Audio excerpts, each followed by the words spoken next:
அவங்களுடைய பிராரப்த கர்மம் முடிகிற வரைக்கும் அவங்க வாழ்க்கையில வாழ்ந்துட்டு அதுக்கப்புறம் காலம் வந்தவுடனே உடலை நிறுத்திட்டு அவங்க பிரம்மத்துடன் ஐக்கியம் ஆவார்கள்.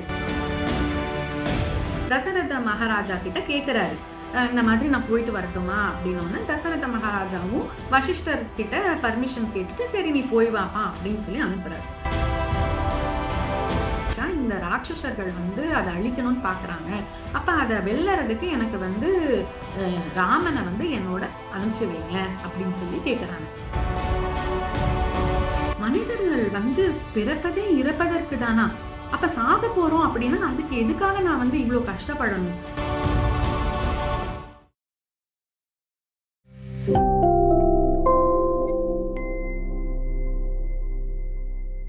எதிலுமே சாஸ்வத ஆனந்தம் கிடையாது. அப்ப சாஸ்வத ஆனந்தமான நிலை என்னது? சாஸ்வதமான ஆனந்தமான நிலை முக்தி அடைதலே ஆகும். அப்பதான் பரமானந்தத்தை நம்மளால அனுபவிக்க முடியும் நண்பர்களே.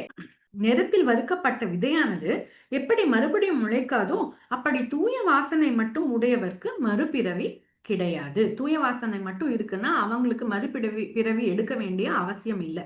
அவங்க என்ன பண்ணுவாங்க அப்படின்னா அவங்களுடைய பிராராப்த கர்மம் முடிகிற வரைக்கும் அவங்க வாழ்க்கையில வாழ்ந்துட்டு அதுக்கப்புறம் காலம் வந்தவுடனே உடலை நீத்துட்டு அவங்க பிரம்மத்துடன் ஐக்கியம் ஆவார்கள். இதுதான் கடைசி, பிரம்மத்துடன் ஐக்கியம் ஆவதுதான் கடைசி ஸ்டெப். அதுக்கு அதை எப்படி அடையிறதுங்கிறது இதுல கொடுக்கப்படும். பரத்வாஜா தூய அறிவால் உண்மையான ஞானத்தால் உண்மையை உணர்ந்து அதில் திளைத்து தியானம் செய்து வசிஷ்டர் ராமருக்கு காட்டிய ஜீவன் முக்தி நிலையை அடைந்து விடுபடுவாய். சோ வசிஷ்டர் ராமருக்கு என்ன கூறினாரோ அதை நான் உனக்கு தெளிவா கூறுறேன். அதோட ஸ்டெப்ஸ் என்ன அப்படிங்கறத நான் உனக்கு எக்ஸ்பிளைன் பண்றேன். அதை ஃபாலோ பண்ணி நீ இந்த பந்தத்திலிருந்து இந்த உலகத்திலிருந்து நீ விடுபடுவாயாக அப்படின்னு சொல்லி சொல்றாரு. ராமர் அவரோட இளமை காலத்துல நல்ல குருகுல வாசத்துல நல்ல வேதங்கள் எல்லாம் கற்று சந்தோஷமா வாழ்ந்து வருகிறார். அப்ப அவருக்கு ஒரு ஆசை வருது, உலகத்துல எல்லாம் புனிதமான இடங்களுக்கும் நான் போய் வரணும் அப்படின்னு சொல்லி ஆசைப்பட்டுட்டு தசரத மகாராஜா கிட்ட கேட்கிறாரு, இந்த மாதிரி நான் போயிட்டு வரட்டுமா அப்படின்னு. தசரத மகாராஜாவும் வசிஷ்டர் கிட்ட பர்மிஷன் கேட்டுட்டு சரி நீ போய் வாப்பா அப்படின்னு சொல்லி அனுப்புறாரு. அப்ப ராமர் என்ன பண்றாரு அப்படின்னா கோசலை நாட்டுல தாண்டி பல நதிகளை தாண்டி காடு மலை போன்றவற்றை தாண்டி எல்லாத்தையும் போய் பாக்குறாரு. பார்த்து அப்சர்வ் பண்றாரு, எக்ஸ்பீரியன்ஸ் பண்றாரு, லேர்ன் பண்றாரு. எல்லாம் பண்ணிட்டு வீட்டுக்கு வர்றாரு. வீட்டுக்கு சந்தோஷமா இருக்காரு. சந்தோஷமா இருந்து அவருக்கு 15 வயசு ஆகும்போது திடீர்னு ராமர் என்ன பண்றாரு, எந்த யாரிடமும் பேசுவதில்லை, அமைதியாகவே உட்கார்ந்து கொண்டிருக்கிறார். நித்திய கர்மாக்களை ராமரும் செய்வதில்லை. ஒரு சோகம் அவர் முகத்தில் பிரதிபலிக்கிறது. ஆல்மோஸ்ட் டிப்ரெஷன் வந்த மாதிரி இருக்காரு. அப்ப ஏன் அப்படின்னு அவரோட தம்பிகள்லாம் கேக்குறாங்க. தம்பிகள்லாம் கேட்கறதுக்கு அவர் எந்த பதிலுமே கூறுறது இல்லை. ரொம்ப அமைதியா இருக்காரு, யார்கிட்டயும் எதுவும் பேசுறதே இல்லை. அப்ப அந்த சமயத்துல விஸ்வாமித்ரர் தசரத மகாராஜாவோட வீட்டுக்கு வராரு. விஸ்வாமித்ரர் வசிஷ்டர் எல்லாமே வராங்க, அரண்மனைக்கு வராங்க. எதுக்காக வராங்க அப்படின்னா காட்டுல வந்த உடனே தசரத மகாராஜாக்கு ரொம்ப சந்தோஷம் ஆயிடுது. வாங்க வாங்கன்னு கூப்பிட்டு விருந்து அளிச்சு நீங்க வந்ததுனால ரொம்ப சந்தோஷம் அடைகிறேன், இந்த இடமே புனிதம் அடைஞ்சிருச்சு, உங்களுக்கு என்ன வேணுமோ கேளுங்க நான் தப்பாம தர்றேன் அப்படின்னு சொல்லி ஒரு ப்ராமிஸ் பண்றாரு. அப்ப விஸ்வாமித்ரர் கேக்குறாரு, காட்டுல நான் யாகம் பண்ணணும்னு நினைச்சா இந்த ராட்சசர்கள் அதை அழிக்கணும்னு பாக்குறாங்க. அப்ப அதை வெல்லறதுக்கு எனக்கு ராமனை என்னோட அனுப்பிச்சு வைங்க அப்படின்னு சொல்லி கேக்குறாங்க.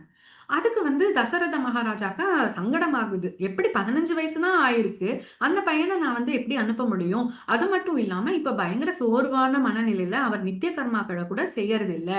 அதனால நான் எப்படி அவரை அனுப்ப முடியும்? வேணும்னா நான் வரேன் அப்படின்னு சொல்றாரு. அதெல்லாம் முடியாது, ராமரை பத்தி உங்களுக்கு தெரியாது, ஞானிகளான எங்களுக்கே தெரியும் ராமர் யாருன்னு. அதனால நீங்க ராமரை எங்க கூட அனுப்பி வைங்க, அவருக்கு என்ன பிரச்சனையோ அதை நாங்க சால்வ் பண்றோம் அப்படின்னு சொல்லி சொல்றாங்க. சோ விஸ்வாமித்ரர் உன்னுடைய மன கிளேஷத்துக்கு காரணம் என்ன, அதை நீ எங்க கிட்ட சொல்லு. அப்போ உன்னோட துன்பத்தை எல்லாம் நம்மளோட அறிவு வச்சு உன்னோட எல்லா துன்பத்தையும் விளக்கிடலாம். உனக்கு என்ன பிரச்சனை? ஏன் நீ சாதாரணமா சந்தோஷமா இருக்க மாட்டேங்கிற? ராஜகுமாரனான நீ ஏன் இப்படி இருக்க அப்படின்னு சொல்லி ராமர் கிட்ட கேக்குறாங்க. ராமரை சபைக்கு அழைத்து வர சொல்றாங்க. அப்ப ராமர் என்ன பண்றாரு, அவருக்குன்னு ஒரு சீட் கொடுத்தா அந்த சீட்ல போய் உட்காராம பப்ளிக் கூட போய் கீழே உட்கார்ந்துக்கிறாரு. கீழே உட்கார்ந்துட்டு முனிவரை பார்த்ததுல எனக்கு பெரும் மகிழ்ச்சி அப்படின்னு சொல்லிட்டு சொல்றாரு. ரொம்ப பணிவா சொல்றாரு. எனக்கு எனக்கு வந்து என்னோட மன துன்பத்த வந்து எக்ஸ்பிரஸ் பண்ண விடுறதுக்கு ரொம்ப நன்றி.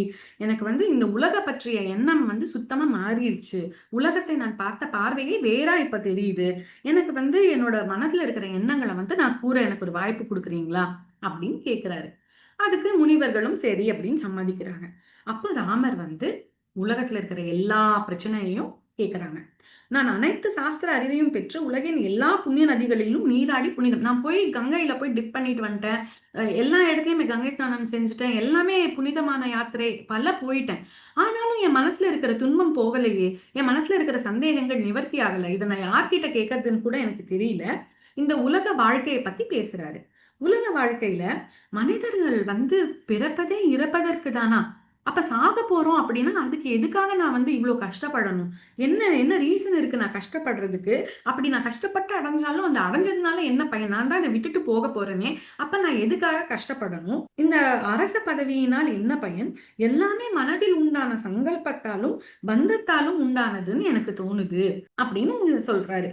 அது மட்டும் இல்லாம, நான் யார் என ஆன்ம விசாரணை நான் வந்து என்ன நானே பண்ணிட்டு இருந்தா, எனக்கு இந்த உடம்பு கூட என்னோடது இல்ல அப்படின்னு தோணுது. இந்த உடம்பையும் நான் வந்து போகும்போது விட்டுட்டு தான் போக போறேன். அப்ப அப்படி இருக்கும்போது எனக்கு இதெல்லாம் எதுக்குன்னு தோணுது. அது மட்டும் இல்ல, பாலைவனத்தில் கானல் நீரை உண்மையான நீர்ன்னு எப்படி வழிபோக்கன் உணர்வானோ, அப்படி இந்த உலக வாழ்க்கையே எனக்கு பொய்யா தெரியுது. எதுவுமே உண்மை இல்லன்னு எனக்கு தோணுது. இதிலிருந்து இந்த துன்பத்திலிருந்து விடுபடுற வழிய தான் நான் தேடிட்டு இருக்கேன். என்னோட தொண்டையில வந்து ஒரு கல்லு அடைச்சிட்டு இருந்தா எவ்ளோ துக்கமா இருக்குமோ, அவ்ளோ துக்கத்த நான் வந்து இந்த பூமியில வாழ்றதுனால உணர்றேன். இதிலிருந்து விடுபட நினைக்கிறேன். ஆனா, அது என்னால விடுபடவே முடியல அப்படின்னு சொல்றாரு. அதுக்கப்புறமா அடுத்த என்னோட சந்தேகம் வந்து செல்வம் வந்து நிலையற்ற தன்மையுடையதா இருக்கு. அதாவது உலகத்துல செல்வம் வேண்டாம் அப்படின்னு சொல்றவங்க யாரும் கிடையாது. எல்லாருக்கும் காசு பணம் கண்டிப்பா தேவை இருக்கு. ஆனா செல்வம் வந்து ஒரு வரம் அப்படின்னு நினைக்கிறாங்க. ஆனா அதுவா எல்லா பிரச்சனைகளுக்கும் எல்லா தீமைகளுக்கும் காரணமாகவே அன்பார்ச்சுனேட்லி அது அமைஞ்சிருது. ஒரு பூ கிணத்துக்குள்ள இருந்தா எப்படி அந்த பூவால எந்த பயனும் இல்லையோ, எந்த யூஸும் இல்ல. கிணத்துக்குள்ள ஒரு அழகான பூ பூத்திருக்கு. அதனால எந்த பயனும் இல்லையோ, அது போல செல்வத்தால நான் வந்து ஹையர் வேர்ல்ட்ஸ்க்கு போகணும்னு நினைச்சா, நான் இவ்வளவு தானம் செஞ்சிருக்கேன் அப்படிங்கிறதுனால எனக்கு வந்து முக்தி நிலை கிடைக்க போகிறது இல்ல அப்படிங்கிற மாரி நான் உணர்றேன். அப்ப இந்த என்ன பண்றது? இந்த செல்வத்தால நெறைய பேரு பல தீய வழிகள்ல ஈடுபடுறாங்க. இந்த செல்வம் ஒரு இடத்துல நிலைத்து நிற்குதான்னா இல்ல. ஒரு சில நாள் ஒரு ஒரு சில காலம் நம்ம கிட்ட நிலைத்து நிற்குது. அதுக்கப்புறமா திருப்பி அந்த செல்வம் வந்து வேற இடத்துக்கு சென்று விடுகிறது அப்படின்னு சொல்றாரு. மனிதர்கள் செல்வம் சேரும் வரை நண்பர்களிடமும் பிறரிடமும் மனதில் இரக்கமும் பழக இனிமை உடையவர்களாகவும் காணப்படுவர். பின்பு மாறுவர். இதுதான் இப்படிதான் இருக்கு செல்வத்தோட தன்மை அப்படின்னு சொல்றாங்க. செல்வன் நமது கண்ணில் காணப்படும் கருவிழியை போல் நகர்ந்து கொண்டே இருக்கும். அது போல செல்வம் மின்னல் மாதிரி தோன்றி ஒரு கன நேரத்துல தோணி மறைஞ்சிருது அப்படின்னு சொல்றாரு. அடுத்தது மனித வாழ்க்கையை பத்தி பேசுறாரு. இப்ப மனித வாழ்க்கை பார்த்தா அனித்தியமா இருக்கு. 5 தலை நாகத்தால் கட்டப்பட்டவன் போல் 5 இந்திரியங்கள் பிடிக்கப்பட்டு மனிதர்கள் தங்கள் ஆயுளை எங்கெங்கெல்லாம் மனசு போகுதோ அங்கெங்கெல்லாம் போய் மனிதர்கள் அவர்களுடைய ஆயுட்காலத்தை குறைத்துக் கொள்கிறார்கள். ஒருவேளை பறந்து வியாபித்திருக்கும் காற்றை கூட பிடித்து விடலாம், விரிந்து கிடக்கும் ஆகாயத்தை கூட அளவிடலாம். ஆனால் இந்த உலகத்தில் மட்டும் நிரந்தரமாக நம்மால் வாழ்ந்து விட முடியாது. புனித வாழ்க்கை வாழும் ஞானவான் மட்டும்தான் மறுபடியும் பிறப்பதில்லை. ஞானம் இல்லாதவர்க்கும் தியான சாஸ்திரமும் முக்தி மார்க்கமுமே ஞானம் இல்லாதவர்க்கு தியான சாஸ்திரமும் முக்தி மார்க்கமுமே சுமையாக இருக்கிறது. ஆசை அதிகம் உள்ளவருக்கு அறிவே ஒரு சுமையாக இருக்கிறது. மன அமைதி இல்லாதவனுக்கு மனமே ஒரு சுமையாக இருக்கிறது. ஆன்மாவை பற்றிய அறிவு இல்லாதவனுக்கு உடம்பே ஒரு சுமையாக அமைகிறது. உயிர் ஒரு நாள் இந்த உடலை விட்டு கண்டிப்பாக நீங்கியே தீரும். அப்ப இந்த உலக விவகாரங்களில் முழுமையாக ஈடுபட்டு கொண்டு இருக்கும் தன் வாழ்க்கையின் முடிவை எடுக்க தெரியாதவர்களும் உலகிலே மிகவும் துன்பப்படுகிறார்கள். அப்ப நமது உலக வாழ்க்கை கடலில் தோன்றும் அலை போல் தோன்றி உடனே மறைந்து விடுகிறதே. இப்படி பார்த்தா குழந்தையா இருக்கும், இப்படி பார்த்தா யங்ஸ்டரா மாறும், இப்படி பார்த்தா கல்யாணம் ஆகுது, குழந்தை பிறக்குது, இப்படி பார்த்தா முதுமை வந்துருது. இப்படி டக்கு டக்கு டக்கு டக்குன்னு எல்லா ஃபேஸும் வந்து போய் வாழ்க்கையோட எண்டுக்கே நம்ம வந்துடுறோம். வாழ்வு பிறக்கிறோம் இறக்குறோம், பிறக்கிறோம் இறக்கிறோம். அப்படி ரொம்ப ஷார்ட் ஃபேஸா இருக்கு அப்படிங்கிற மாதிரி ராமர் சொல்றாரு. அதே மாதிரி மனதுல அமைதி இல்லாதவனுக்கு வாழ்க்கையில் எல்லா தீய பழக்கங்களும் வந்து சேரும்.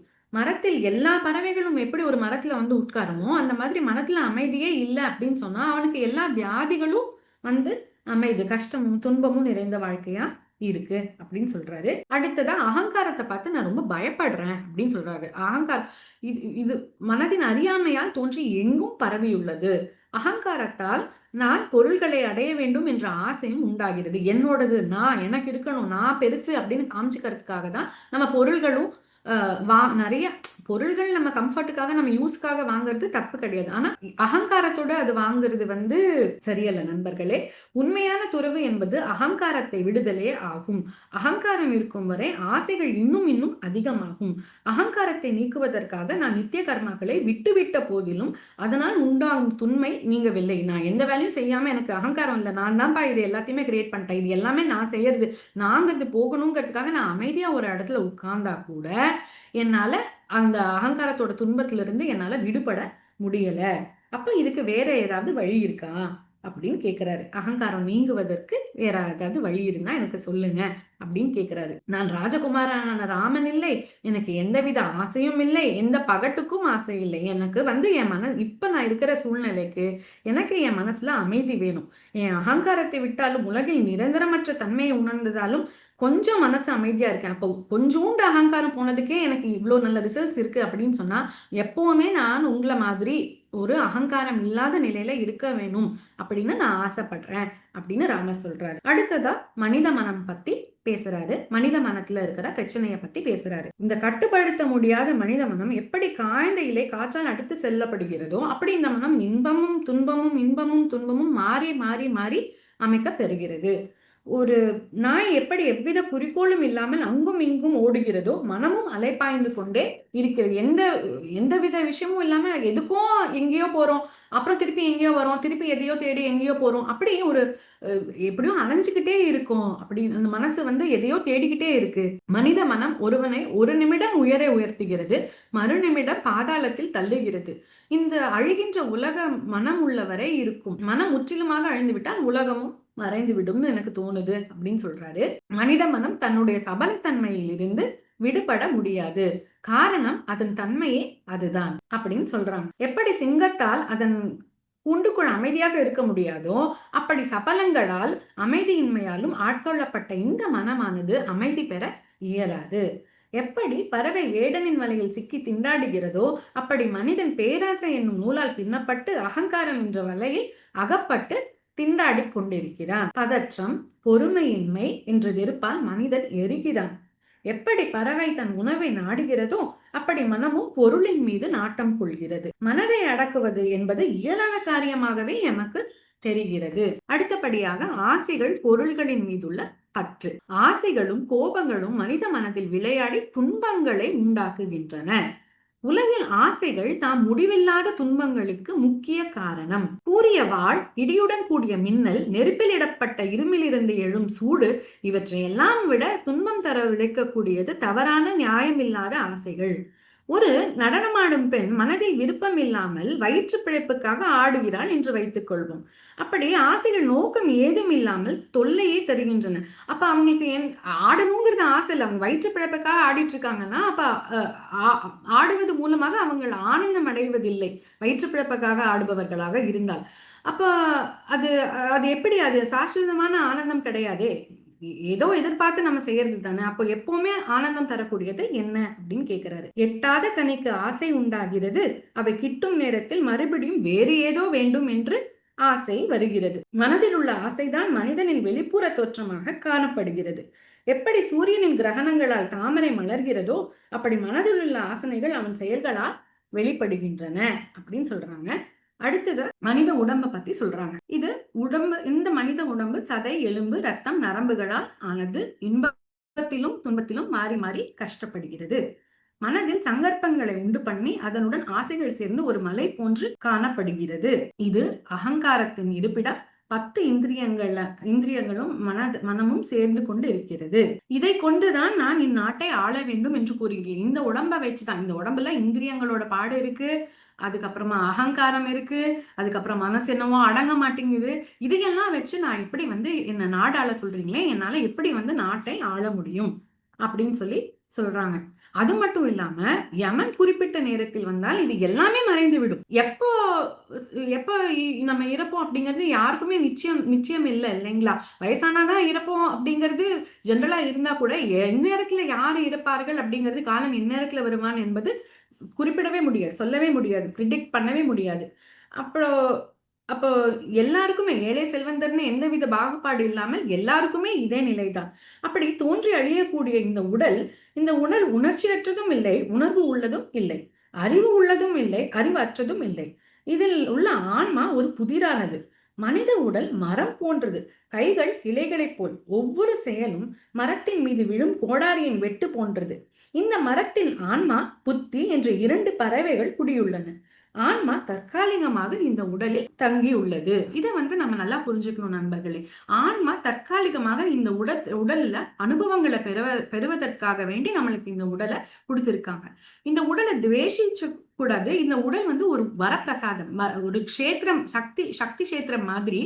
நம்ம எந்த செயல்களை செய்து முக்தி அடையணுமோ அதை நோக்கி அந்த செயல்களை செய்வதற்காக நம்ம இந்த உடலை பயன்படுத்தினோமே ஆனால் நாம் புத்திசாலிகள் நண்பர்களே. சிரித்த முகத்துடன் நல்ல செடி போல காணப்பட்டாலும் நல்ல தீய பழக்கங்களை தருகிறது. பேராசை என்ற அரக்கனும் கோபம் என்ற காக்கையும் தங்குமிடம். அகங்காரமே உள்ளே வாழ்கிறது. கடலில் பேராசை என்ற குகையில் வாழும் ஆமை போல் மனிதன் வாழ்கிறான். அந்த சேற்றிலும் சகதியிலும் முக்தி அடைய வேண்டும் என்ற எண்ணமே இல்லாமல் வாழ்கிறான். அப்ப நம்ம பாக்குறதெல்லாம் நிஜம்னு நம்பும் போது, நம்ம கேட்கறதெல்லாம் நிஜம்னு நம்பும் போது, நம்ம எக்ஸ்டர்னல் டிசையர்ஸ்க்கு இம்பார்ட்டன்ஸ் கொடுத்துட்டு இருக்கும் போது முக்தி அடையணும் அப்படிங்கிற எண்ணமே நம்ம ஒரு ஸ்கிரீன் மாதிரி, ஒரு திரை மாதிரி நம்ம கண்ணை மறைச்சிருது. முதிர்ந்த இலைகள் எப்படி மரத்திலிருந்து விழுந்து விடுமோ அப்படி ஒரு நாள் நம் உடல் விழுந்து விடும். உடலானது கடல் நீரில் காணப்படும் குமிழி போல் தோன்றி மறைவது. நான் இந்த உடலை ஒரு நிமிடம் கூட நம்பவில்லை. இது அழிவை நோக்கி ஓடிக்கொண்டே இருக்கிறது. மாறுதல்களை ஒரு கனவு போல பார்க்கிறேன் அப்படின்னு சொல்றாங்க. அடுத்தபடியா குழந்தை பருவம். குழந்தை பருவத்திலையும் குழந்தைங்களுக்கு நிறைய துன்பம் இருக்கு. அவங்க என்ன நினைக்கிறாங்களோ அதை சொல்ல முடிவது இல்லை. யார் எதை சொன்னாலும் அதை எளிதா மனது நம்பிவிடும் அப்படின்னு சொல்றாரு. தாயிடம், தந்தையிடம், குருவிடம் பயம் கொள்கிறது. முதல்ல அது ரொம்ப தூய்மையான மனதுடையதா இருந்தா கூட கொஞ்சம் காலம் ஆக ஆக ஆக அதுலயும் மாசுபடிஞ்சு அந்த இன்னோசன்ஸ் அப்படிங்கிறது, அந்த பியூரிட்டி அப்படிங்கிறது அந்த குழந்தையில இருந்து கூட அந்த குழந்தை வளர வளர அந்த பியூரிட்டி போயிடுது. இளமை காலத்துல ஆசை தரை விரித்து ஆடுது. இளமையில துன்பங்களை அனுபவிச்சு பின்பு அவற்றை தாண்டி வந்த முதியவர்கள் வணங்கத்தக்க. இளமை காலத்துல கஷ்டம் அனுபவிச்சு முதுமையான பக்குவம் அடைந்தவர்களை நம்ம மதிக்கணும். அதே மாதிரி இளமை வயதில் கடலின் அலைகள் போல் ஆசைகள் தோன்றி அலைகழிக்கின்றன. இந்த பருவத்தில் யாரும் இன்பம் அடைவதில்லை. இனிப்பானது போல் இளமை பருவம் முதலில் இனிப்பானது போல தோன்றினாலும் குறுகிய காலத்தில் கசப்புடையது போல மாறிவிடுகிறது.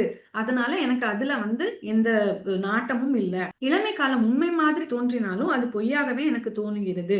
அது ஒரு கனவு மாதிரி தோன்றி மறைகிறது. என்னால எல்லாமே பண்ண முடியும் அப்படிங்கிற மாதிரி ஒரு எண்ணம் வந்துருது. ஆனா அது கொஞ்ச நாள்லயே அது மாறியும் விடுகிறது. அந்த நிலைமை, என்னால செய்ய முடிந்த சிலவற்றைகளை பின்னால் என்னால் செய்ய முடிவது இல்லை. இளமையானது பெருமை, பகட்டு என்ற மாசுகள் கலந்த ஒரு புயல். அது ஒருவனுடைய எல்லா நல்ல குணங்களையும் அடித்து சென்றுவிடும்.